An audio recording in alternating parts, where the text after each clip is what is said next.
So in our second part of head injury, we will discuss about skull base fractures, as you can see from my diagram itself. So our topic today is skull base fracture, very important. There are different skull base fracture. There's transverse fracture, there's posterior transverse fracture, diagonal fracture, lateral frontal diagonal, but this is not our topic of concern. So our topic is, if we say skull base fracture, right? I can broadly divide it into anterior skull base fracture. You can divide it into mid cranial fossa fracture, anterior skull base fracture, and posterior cranial fracture, right? Anterior, mid, and posterior cranial fossa fracture. So I will just first discuss about the anterior skull base fracture. So here there is fracture of the cubriform plate. Cubriform plate is fractured here, right? And obviously because the anterior skull base, so patient will have epistaxis and CSF rhinorrhea, right? Now the important question which has been asked in your recent exam is about the halo sign or target sign. Halo sign or target sign, like if you that CSF rhinorrhea, what is occurring here, if we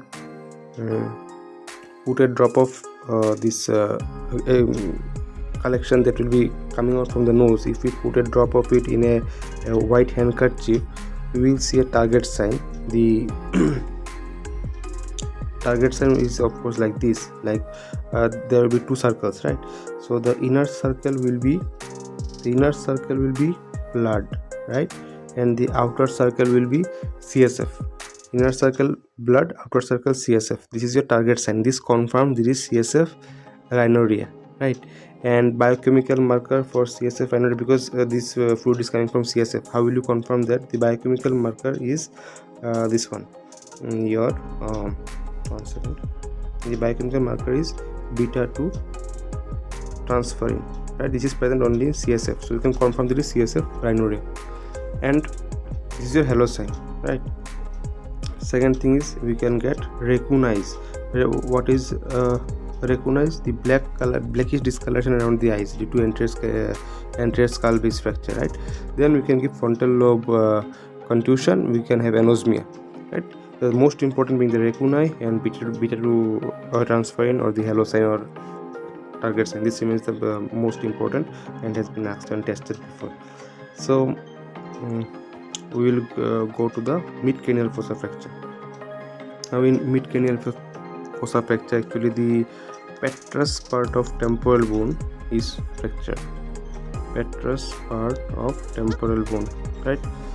And here we will see few important things. I will list it here. That first we will see CSF autoria, discharge from the ears. Next we will see hemotympanum. Hemotympanum is the tympanic cavity gets filled with blood, right? Hemotympanum. And third thing is we will see Battle sign. Battle sign, there is a bluish discoloration in the mastoid process, means behind the ear we will see bluish discoloration. It's important, has been asked. So Battle sign is seen in mid cranial fossa fracture and the location is mastoid process, right? And of course there is facial nerve injury and temporal lobe contusion as well. So these are not important, still you can remember. And another important point is we can see paradoxical rhinorrhea. Paradoxical rhinorrhea. Now what is paradoxical rhinorrhea? It is the collection in the middle ear.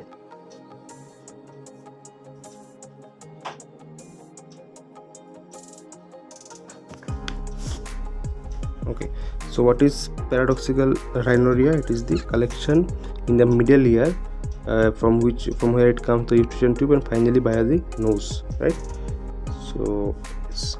And then we will go to posterior cranial fossa fracture, and it is the fracture of your occipital bone. Posterior cranial fossa fracture, fracture of your occipital bone, and there is visual disturbance will be there.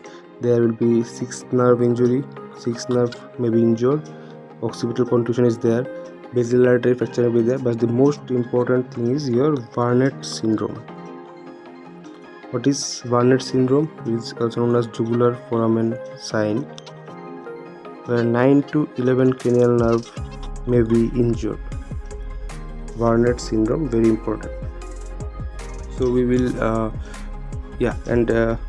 management of all three is, of course, we have to do NCCT, and in next slide we will see what is the nice guidelines for NCCT or CT brain. So we will try to revise the points, right, what we have discussed. It's an important topic, don't miss out the points, right. So the topic was skull base fracture, where we discussed about the anterior skull base fracture, where the cubiform plate is fractured, resulting in epistaxis, it is bleeding from nose, or CSF rhinorrhea, that is discharge from the nose from CSF, right, that is CSF elements. So that we can diagnose by our halo sign or target sign, where we can, if we put a drop of the discharge into a white handkerchief, we will find the target zone, with the bottom part being the blood and the outer segment being the CSF. So I will mark it out for you. The bottom part is blood, and this part and this part, this one is your bottom part is the blood and the outer part is CSF. And how we will confirm that is CSF? With a biochemical marker, which is the beta 2 transferrin. And there are RAHUL'S as well, right, along with frontal contusion and frontal lobe contusion and anosmia. So two things you will remember: halo sign and RAHUL'S. That's it. Mid-cranial fossa fracture, where there is a fracture of petrous part of temporal bone. There is CSF autoria, discharge from the ears, hemotympanum, bleeding in the tympanic membrane, and there is battle sign, where there is bluish discoloration in the mastoid process, there is behind the ears, and there is paradoxical rhinorrhea, while there is a collection in the middle ear. So another thing is the temporal lobe contusion and facial nerve injury, but the most important things are mentioned here.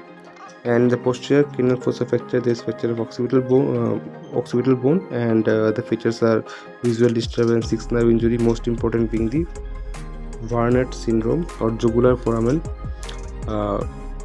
syndrome, right, jugular foramen syndrome, where the 9 to 11 cranial nerve may be injured, right. This is the Barnett syndrome. So these three things are important: halo sign or target sign, RAHUL'S, battle sign, paradoxical rhinorrhea, and Barnett syndrome. So all these things I've covered in this video, right. And in next video we'll talk about the nice guidelines for CT head, right. So till then, bye, and we'll meet in our next session.